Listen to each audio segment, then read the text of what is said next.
What's up, guys? Joe Broccoli here. Wanted to take some time because, one of the reasons why I named this channel Real Situations is because I found myself, especially with being a new angler, coming across a lot of situations that I didn't know how to handle. And I turned to YouTube, but at the same time, I always felt like there was kind of a void or a gap in information. It just didn't seem to be the whole thing. And it just so happens that, some of the situations I still go through at the end of the day, I still have to figure out, there still aren't answers out there. So making this video just to kind of go over a real simple thing, which is tournament prep.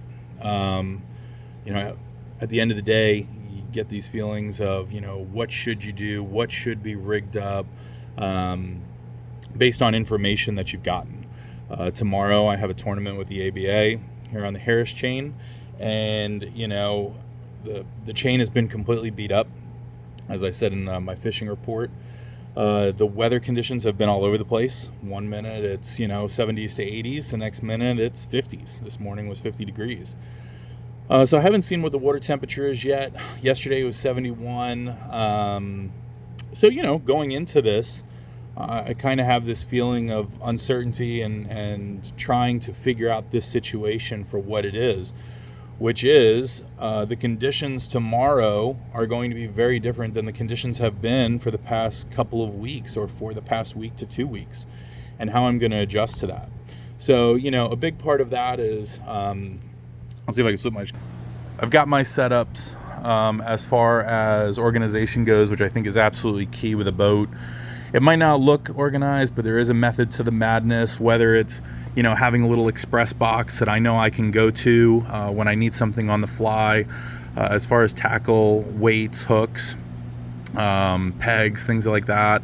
Boxes of either new gear, bags of things that I've bought in bulk, so that this way I don't have to continuously go back to the store, which I always recommend you do. If you have a big fan of, at first I always thought like, oh yeah, I'll have one bag of worms and that'll keep me busy. No, once you start tournament fishing and once you get out there and you really practice, you go through those suckers like golf balls on a course with a bunch of water. So I highly recommend when you find whatever colors you want, take that time to grab the 2 to 3 bags of them, because at the end of the day, right when you think something is going to get shipped and it's going to get shipped on time, it's late and then you're scrambling. So, it's the afternoon before the tournament. Took time to... here you'll see my setups. Now, one of the biggest things with me, and I will admit this wholeheartedly, is I am a worm guy. That rod set up right there on the left is what I'm going to throw 85% of the time.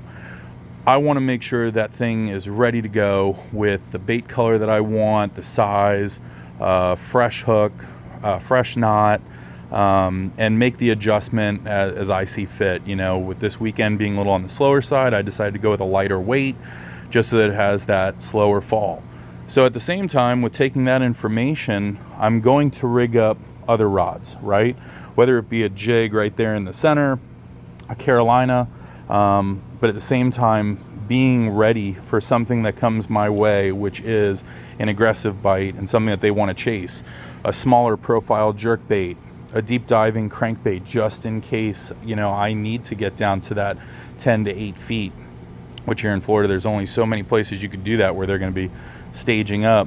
And then something different, which is the rattle trap. I do not fish a rattle trap. I know that is kind of something that a lot of guys will burn when they're out there on the lakes. And it's funny, I've had guys say, oh, it was a super slow bite, I didn't get it, it's super cold out, and they're telling me that they were burning a rattle trap and it was working all right. So, again, making sure that I'm hooked up the night before, making sure that I've got my rods ready to go, backup baits, fuel in the boat. If you are a co-angler, just taking that time to sit back and make sure that your package is ready to go as far as your bag and what you need. And aside from that, just getting to bed at a reasonable time the night before. I can tell you one of the biggest things that negatively affects me is that if I do not get the proper amount of rest before a tournament, the next morning I'm scrambling. And that can totally offset your cadence when it comes to the entire day, not just how you throw your bait. So when I wake up, I'm making sure that my clothes are set out. I'm making sure that I've got a little cooler ready to go. I'm prepping the boat with things like water, which I'm a lot of times forgetful of. And then I'm getting to the ramp at a reasonable time, so that this way I can just take my time. Probably try to post a video about that, just the overall staging effect that you should have when getting into a tournament, so that this way, while you're out there, you can focus on catching the fish and not scrambling to do other things. So hopefully this was helpful. Again, you know, just having that focus on preparation, doing your research, watching your videos, seeing what other lakes are doing. For people out there that say, let's use the Harris chain is not going to fish exactly the same as a Kissimmee chain, you might be right, but there's still elements of it that you can apply to this chain, and that goes a tremendously long way. If the water temperature is the same as here, and at the end of the day they got the same kind of grass as we do, there's a good chance that those bass are going to think the same way. So if you guys have any questions or comments or concerns, let me know. Comments are shut off right now because I want these videos to be for kids, but good luck out there.